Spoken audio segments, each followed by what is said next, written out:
me is a time to celebrate what is working, but also allow ourselves see the reality of everything happening around us. Allow ourselves see that there is a need to put in more action. Allow ourselves see that yes, while we deserve a pat on the back, we also need to put in more effort. Allow ourselves see that we can also join the list of people that are doing something to push this narrative forward. So it's not just about celebration, it's a time for reflection, it's a time for discovery, it's a time for, understanding that there is work to do and we all can be a part of doing that work. So it's also a time basically to not just celebrate, but to also understand that you can become the things that you are celebrating. Thank you very much. To change your outcome. The second thing is to make sure that whatever small skill set, either digitally inclined or not, that you have, you start to use that to build financial stability. The laptop that is required to do the best work is not going to cost you 2,000 naira.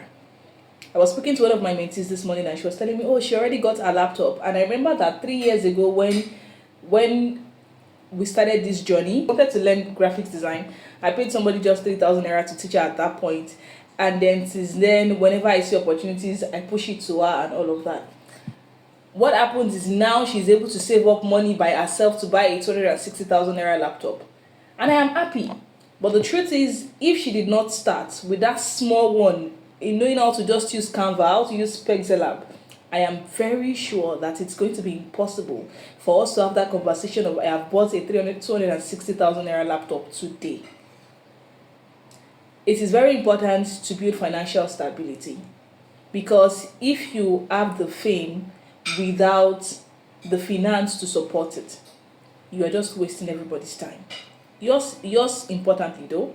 And so please make sure that while you own your story, one of the ways to change the outcome is to start with the small skill sets that you have. Are you good at writing? Start blogging, start freelancing. Do you like the camera? Start, probably UGC content creation. Do you like just do something? Do you like organizing things? Become somebody's virtual assistant. There are so many free courses, free YouTube videos out there. Start with something. Whose story will not be complete without your name being mentioned for good? Whose story will not be complete without somebody saying, if not because Tequity showed up, I wouldn't be here. If not because Brian showed up, I wouldn't be here. If not because Jeffrey, if not because Adekoya was there, if not because Adekoya did something, if not because Ibrahim did one thing or the other. Uplift people as you go through this journey. Stability is not just in you being stable yourself, it's also in those around you being stable.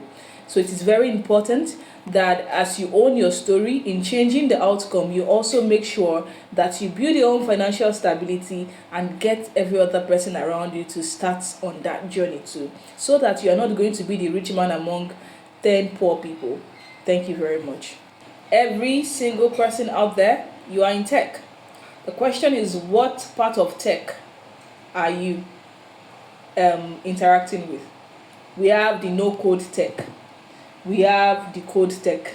Cybersecurity also has, that part. We have every single body. As long as you interact with social media, as long as you interact with any tool that makes life easier and make things faster, you are in tech. But the question is, what are you doing with yours? The question is, how are you using it to break limits and break barriers? That's the first thing. Why this question is because when we talk about tech, a number of people have the idea that it's all about, just coding and all of that. I want you to know that for the past 4 years of my life, I have been in tech, but I have been in the no-code space. So going into cybersecurity now is actually going into the coding space. And so when I say no-code space, I am talking about, blogging, it's in tech. Content creation, it's in tech. Video editing, social media management, virtual assistants, what else? Graphics design, video creation, filmmaking, cinematography, so many things. Every single thing that you can think of, it's all in tech. But we have the conversation to accelerate action so that every single person out there can actually interact with tech, and women can now start to interact with tech in a way that makes the world grow faster. One of the things I've also come to realize is that, welcome Sonia, it's so nice to hear from you, and I'm excited for whatever you're sharing with us today. Because me, I like to sue people. So thank you very much. All right, so let's get right into the conversation. When we talk about still accelerating action and no limits and no barriers, first is, let's start to see technology as a tool to break down social, economic, and gender barriers. Please, it is very important. Let's start to see it as a tool to advocate for equal opportunities in tech for everybody. Women and marginalized community, importantly. Let's start to see tech as a tool to protect our people, to protect our loved ones, women, children, and those of the marginalized community, very importantly. Let's look at what happened with Israel and Gaza and Palestine and all of that. This would have been one of the things that nobody in the world knows about if not for the sake of tech. And that's why I say that we are all interacting with technology every single day, every single time. And taking me back to also the example of having children around you. Understand that all of these things that you are exposing them to in tech actually shapes the way they go on with their life. And so my first key point would be, see technology as an equalizer. See technology as an equalizer because it helps you break down any barrier at all. Let's look at barrier in communication, barrier in learning, barrier in whatever it is that you can think of, in earning. Yes, I go to the office twice, but I really have nothing I'm doing in that office the two times I go there because I've done everything I need to do on my laptop at home. It's an equalizer. Nobody can say, oh, you're not getting your job done if you don't go to one particular location. That's not true. I can be anywhere in the world and dish out anything in the world. I am very sure that into the world, sorry. I am very sure that every single person here, you are not in the same location.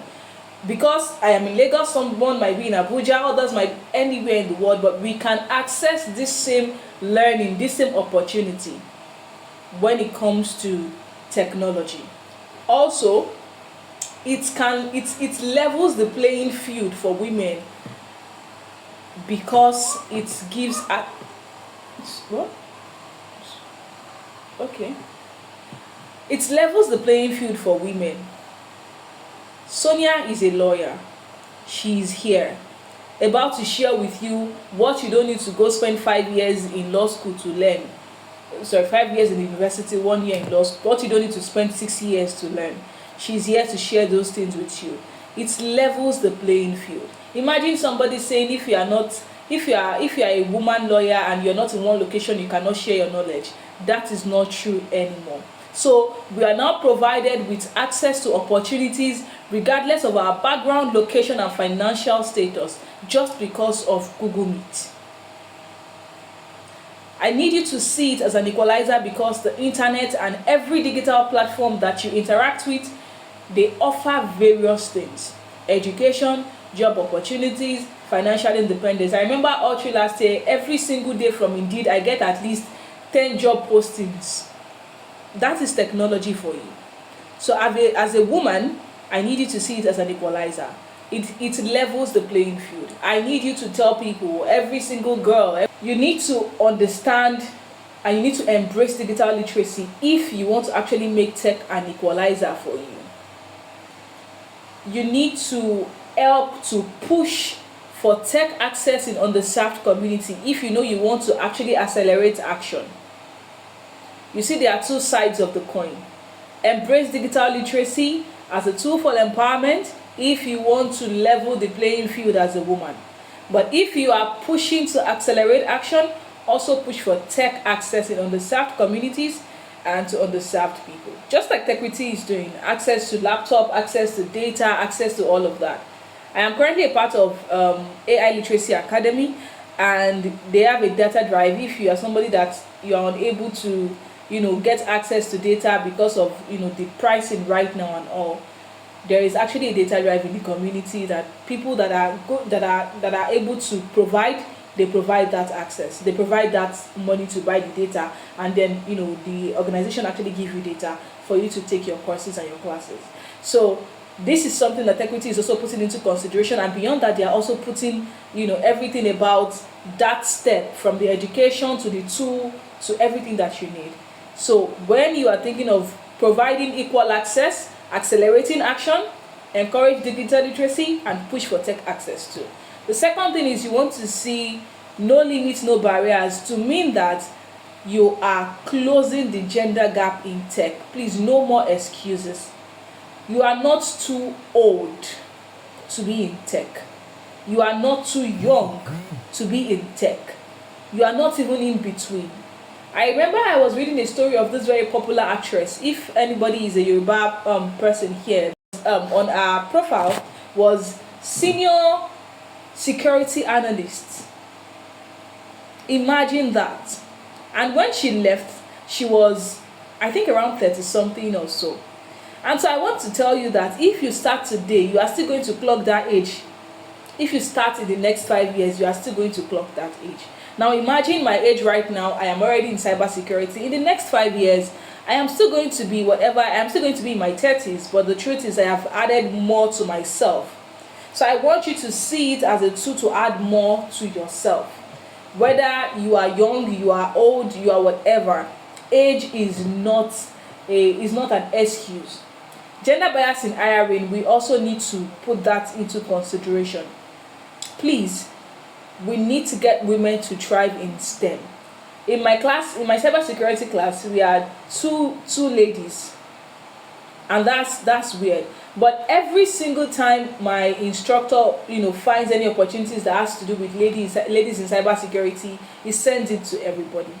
So closing the gender gap is very important, because when you are also in that space, you show up while building stability. We no longer lack female role models, and we begin to encourage young girls to pursue a career in tech. I remember 2 or 3 years ago, my junior sister was in Polytechnic. She was in a Polytechnic and she was studying computer science. And I literally can tell you that I don't think the way computer science is outside the country is the way it is in those places.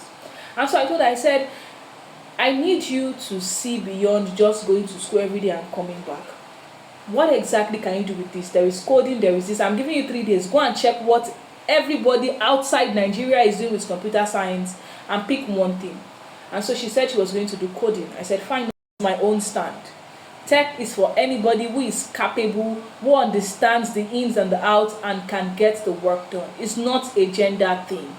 Now, the third thing when it comes to no limits, no barriers, the first thing is digital skills for every single person. The digital economy is the future, whether we like it or not. It is the truth, It is the reality. And learning a tech skill should become accessible to everyone, regardless of their age, their gender, their background. Wherever it is you are coming from, access to learning tech skills is possible. Recently, I want to transition from creative writing into technical writing. And I went on YouTube. We have a university at our disposal. Nobody is asking us to pay for it. Please, direct young people, young ladies, young women to YouTube. Go check this. I remember somebody I held in high esteem, and then she reached out to me. She said that I want to learn creative writing. How can I do that? And I told her, oh, no problem, ma. What I'm going to do is I'm going to send you some links. And I went on YouTube. I looked for links. I watched those videos. I saw that, oh, they were solid, and I copied these links and I sent it to them. And those links, she said, oh, she's done with the first video. I told her, okay, let's get on a call. Let's just do a short review about these things.